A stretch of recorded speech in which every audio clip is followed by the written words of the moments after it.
Hey guys, thanks for watching. And now we are going to talk about the most important part of project management, risk management. So, first of all, let's start off by defining risks. According to Project Management Institute, risk is an uncertain event or condition that, if occurs, has a positive or negative effect on a project objectives. Great project manager identifies all the possible negative risks and comes up with respective response plan within the project, after which the possibility of issues can be reduced just because prevention is always better than cure. Let's say an example. In project X, I have a contract with vendor Y. According to the contract, vendor commits to deliver the equipment in 15 days. Now, let's think about the possibility of the equipment not being delivered in 15 days. Imagine a situation where you want to assign a contract, but before doing so, you make some risk assessment. In this case, you have identified risk. For example, equipment might not be delivered in 15 days.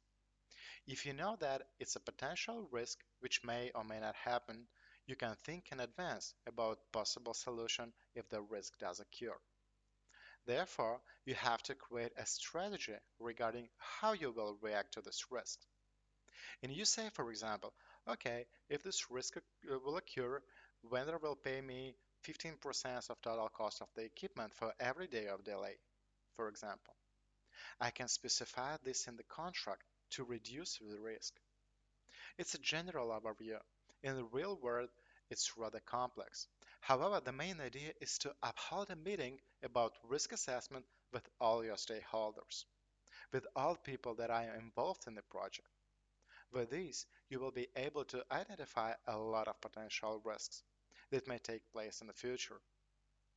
You will evaluate and calculate the impact, after which you will assign a person who will be responsible for mitigation of these risks.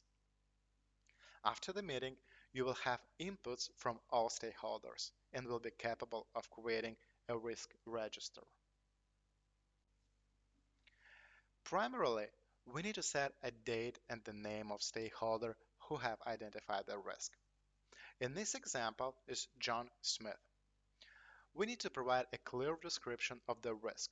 In this example, it's an agency which provides the maintenance for equipment who will not work for 2 weeks.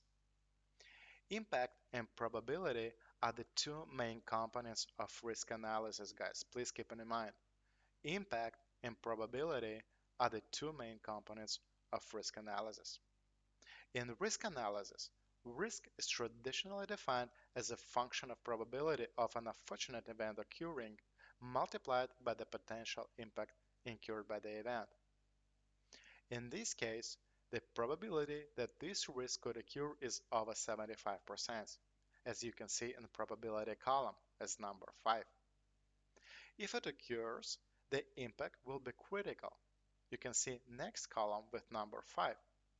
It's like a gradation. Therefore, the risk should definitely be mitigated. Owner of the risk, John, will think, I have a risk, I have calculated probability and impact. Moreover, I should have a plan to reduce the impact. But what kind of mitigation strategies will I use? And actually, I can use one of the 4 risk mitigation strategies. The first one is accept risks.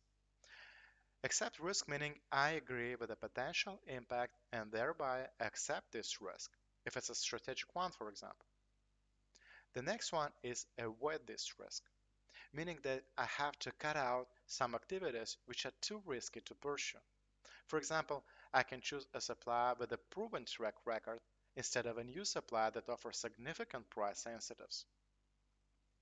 The third one is reduce. Reduce represent an investment in order to reduce the risk on a project. For example, I can hire an expert to review contracts or cost estimates in order to increase confidence in the contracts. And the last one is risk transfer. Is a method that shifts risk from the project to another part. It is simply a matter of paying someone else to accept the risk. As an example here could be a car assurance. So You want to assure your car, you pay for that, and they will cover all the risk that could happen, damage, for example. So in my case, I will choose the first one, accept risk, because it's a strategic one. And of course, with such high probability and impact, I have to prepare a backup plan to use if this risk will occur in the future. You see, probability and impact are shown as gradation.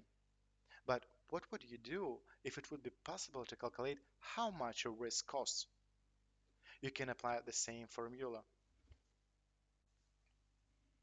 In this case, I take probability, which is over 75%, and my estimation is that if this risk will occur in the future, it will cost me, for example, $200 per day.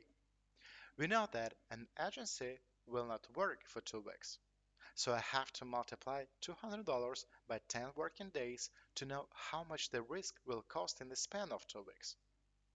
As a result, I have 75% multiplied by 2000, and as a result, I have $1,500.